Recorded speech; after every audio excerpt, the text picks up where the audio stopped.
Hey, God is doing so many good things in our church, and I'm so excited for this weekend. Really, a way of pursuing God is really giving Him back the first 10% of everything He's given us. And what you may not realize is that we do the same thing as a church. In fact, every dollar that's given to CCV, we set aside 10% of it for multiplication, outreach and benevolence, and missions. What allowed you to maybe push through those to the impact that you're making today? Don't allow the tragedy of your youth to become a lifelong excuse, because where you start in life doesn't have to dictate where you end. I would just say to those that have gone through a traumatic experience like I did that just know this: He sees you. He's not distracted. He's not disinterested. He sees you. He knows what you're going through, and He's going to bring you through. You're in India, you interview Mother Teresa. She says, "What are you doing for the poor?" And you just have to honestly answer, "I'm not doing much." And by the way, that would probably be a lot of our answer, wouldn't it? Not doing much. And she says, "Everyone can do something, just do the next kind thing."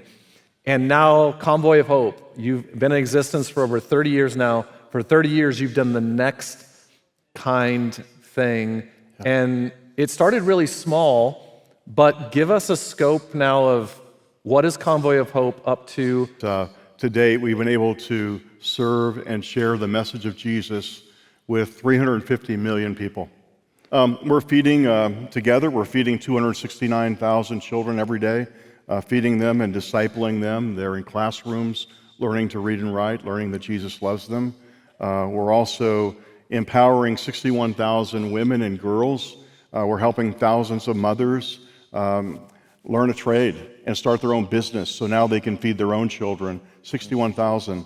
And this year we're training, equipping 39,000 farmers. When we go into a village or a community, we're finding that we can leave within 5 years. What happens within that 5-year period is we make them self-sufficient. And we're able to make the church really the centerpiece of the village or the community. And there you don't see children begging in the streets, scavenging off of garbage heaps. You don't see them sniffing glue to take away their hunger. In those communities where Convoy of Hope is working, those kids are in classrooms, and they're learning to read and write and learning that Jesus loves them. God is blessing Convoy in so many big ways. Why do you think that is? One of the reasons is that I think we tend to underestimate the love that Jesus has for the poor and the suffering. He wants to help them more than we do. He's just looking for people like you and me who do the work and who are willing to give to make it happen. And I think He's also blessed Convoy's commitment to the local church.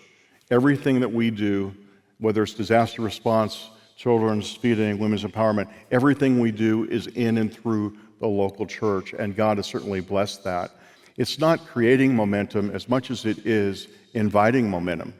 And you invite momentum by just creating a pattern, establishing a pattern of doing the right thing no matter what. For Convoy, that's doing what we say we're going to do.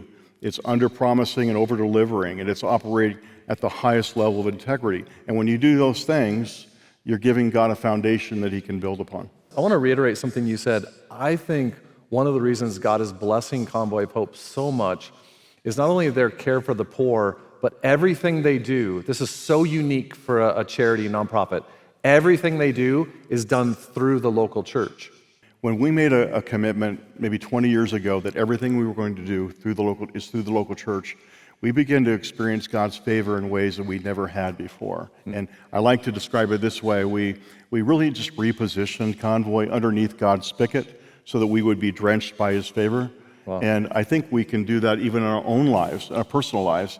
There are times that we need to reposition ourselves so that we get in the flow of God's favor and His blessing.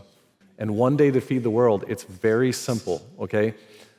You take your salary, whatever that is, whether you're hourly or you make a salary during the year, and you just take your salary divided by 365. You take one day of your salary and give that. And collectively, if we all did that, we could make a difference that is huge. And I just want to say to you, through designated one day's wage, you're not going to feed 12, 15, or 20 kids.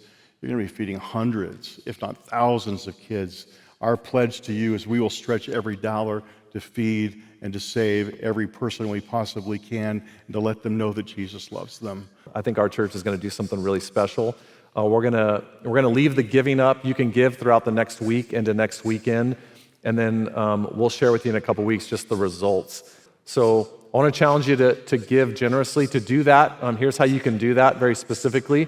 There's a QR code on the back of your seat. If you're on one of our campuses, if you're online right now, there's a QR code you can grab. It's even on the screen right here. If it's easier for you, you can text Convoy to 72020. We'll send you a link. Or hey, you can go on our website or our app. There's very easy ways to give there. And you just give whatever God is telling you to give. And together, all of us are going to really make an impact in this world.